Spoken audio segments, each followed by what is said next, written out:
Assalamualaikum warahmatullahi wabarakatuh. Apa kabar Sobat Mansaka? Semoga kita semua dalam keadaan sehat. Bertemu kembali dengan saya, Lani Mega Safitri. Pada kesempatan kali ini, saya akan menyampaikan materi pengukuran panjang. Sobat Mansaka, pada pertemuan kali ini, tujuan pembelajaran yang akan dicapai yaitu peserta didik dapat mengklasifikasikan macam-macam alat ukur berdasarkan besaran yang diukur. Sobat Mansaka, perhatikan video berikut ini.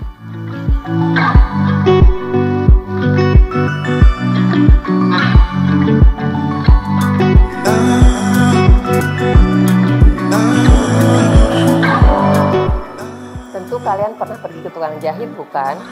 Biasanya, sebelum tukang jahit membuat pola dasar baju kita, tukang jahit akan mengukur ukuran badan kita.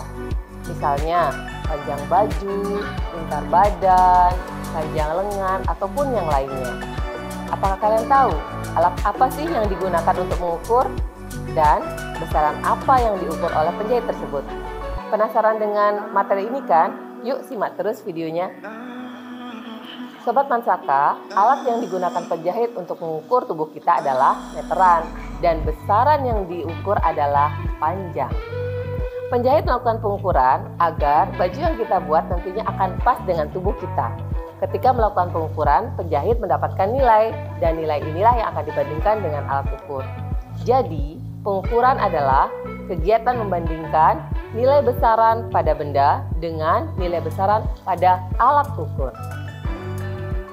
Terdapat beberapa jenis pengukuran sesuai dengan besaran yang akan diukur, antara lain pengukuran panjang, pengukuran massa, pengukuran suhu, dan pengukuran waktu.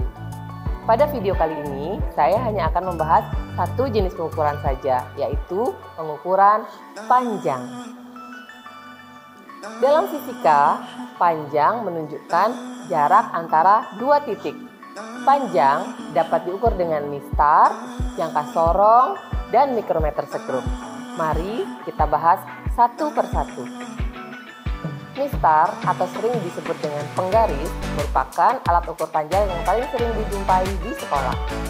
Mistar memiliki tingkat ketelitian 0,1 cm atau 1 mm. Untuk mengukur panjang suatu benda, maka tempatkan benda tersebut pada ujung mistar yang berimpit dengan angka 0. Sobat Mansaka, ketika menggunakan mistar, kalian perlu memperhatikan posisi mata yang benar, seperti pada contoh gambar berikut. Posisi mata harus tegak lurus dengan mistar, agar bacaan yang tertera harus sesuai dengan apa yang kita ukur. Alat ukur yang kedua yaitu jangka sorong. Jangka sorong lebih teliti dibandingkan mistar. Jangka sorong memiliki tingkat ketelitian 0,1 mm. Jangka sorong dapat digunakan untuk mengukur panjang benda, mengukur diameter dalam benda, mengukur diameter luar benda, dan mengukur kedalaman benda. Mari kita perhatikan struktur jangka sorong berikut ini. Pertama, pada bagian atas terdapat rahang dalam yang terdiri dari rahang tetap atas dan rahang geser atas. Fungsinya untuk mengukur diameter dalam benda atau celah. Kedua, pada bagian bawah terdapat rahang luar yang terdiri dari rahang tetap bawah dan rahang geser bawah.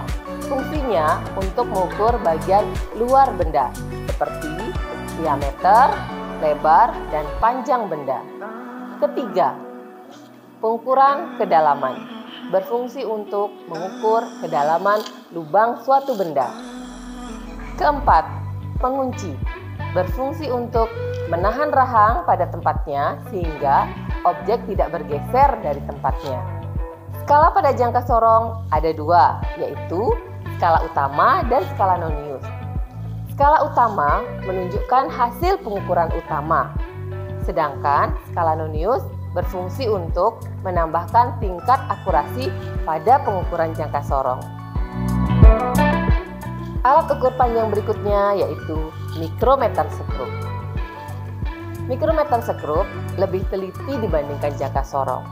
Mikrometer sekrup memiliki tingkat ketelitian 0,01 mm. Mikrometer sekrup dapat digunakan untuk mengukur ketebalan suatu benda dan mengukur diameter luar suatu benda. Struktur mikrometer sekrup terdiri dari 1. Landasan sebagai tempat penahan benda. 2. Poros untuk penjepit benda yang akan diukur. 3. Bingkai sebagai penghubung antara landasan dengan komponen lainnya. 4. Kunci untuk mengunci poros agar tidak bergeser. 5. Selubung dalam sebagai tempat skala utama.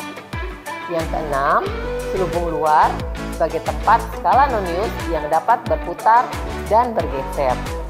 Yang ketujuh, roda bergerigi untuk membatasi pergeseran poros berlebihan terhadap benda. Sobat Mansaka, demikian pemaparan video pengukuran panjang. Semoga bermanfaat. Salam sehat. Sampai bertemu kembali pada pertemuan berikutnya. Wassalamualaikum warahmatullahi wabarakatuh.